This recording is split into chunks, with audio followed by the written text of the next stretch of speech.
These generic growth strategies are often called the product market growth matrix. And again, those four things: market penetration is when you increase market share among existing customers. Market development is when you attract new customers to existing products.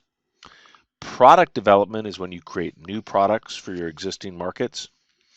And full-blown diversification, you introduce new products into new markets. Now, a lot of times this matrix will literally be a matrix where you'll see that you can go after existing products in existing markets and so on.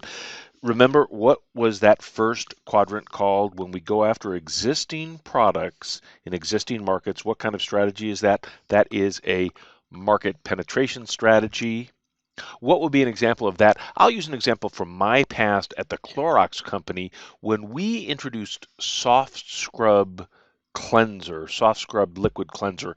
It was a very, very new type of product. There had never been a product quite like that before, and so consumers were very, very excited about it to the point where we couldn't make as much as people wanted to buy.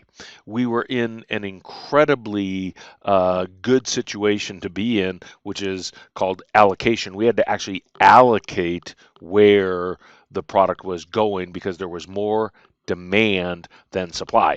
That doesn't happen a lot, but it happened then. So we were very much were in a market penetration strategy, just getting more sales to existing markets. Now, once that very, very nice situation goes away, you still want to go after a market penetration strategy. You want to come up with ways to get people to use more and more of your product, but it becomes a little bit more difficult. But far and away, the market penetration strategy is the strategy that you go to first because usually that's far and away the easiest one to successfully implement.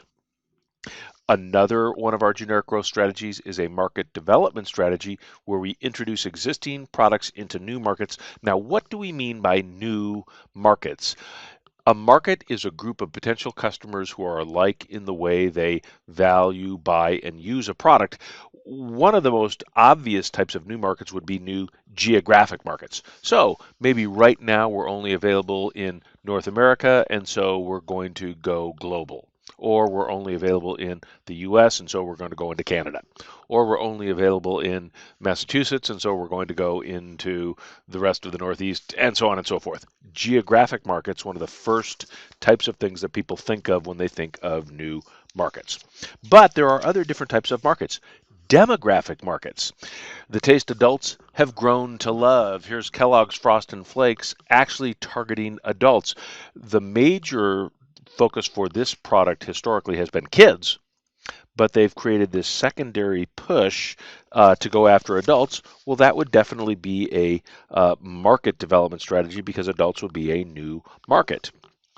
I'll go back to the Clorox company, and another interesting thing that happened with me with the Clorox company, someone, and it wasn't me, but someone came up with an idea that let's make a huge push to get cleaning products into hardware stores.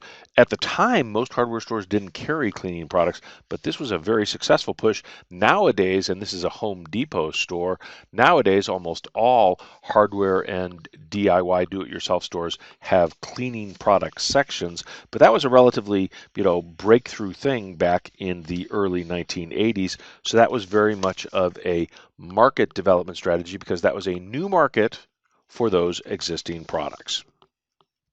Another generic growth strategy is a product development strategy, and that is creating growth by selling new products in existing markets.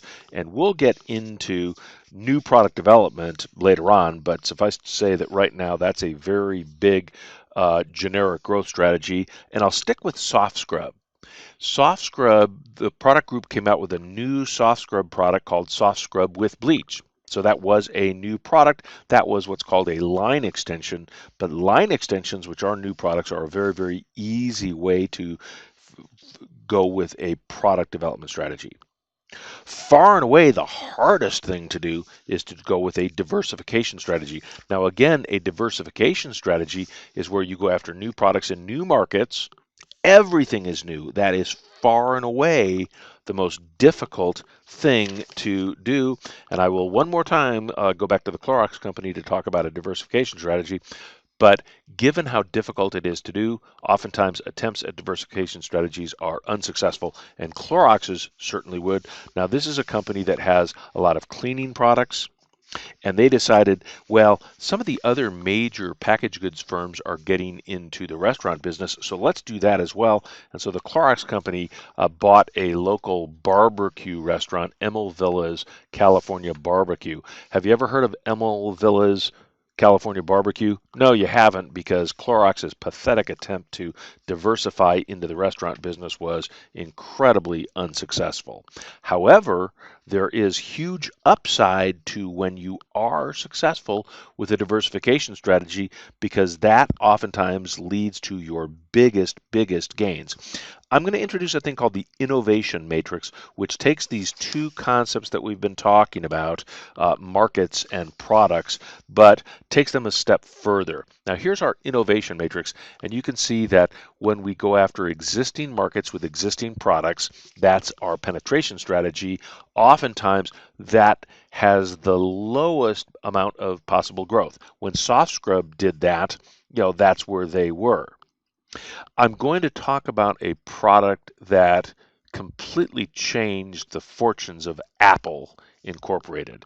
You probably immediately think of iPhone, but there never would have been an iPhone, there never would have been an iPad had there not first been an iPod. Now, the iPod was a new to the world product that was a new product in new markets, and so this was way out on the innovation matrix. In fact, the iPod was clearly the product that put Apple, back into play. It was an amazingly successful product.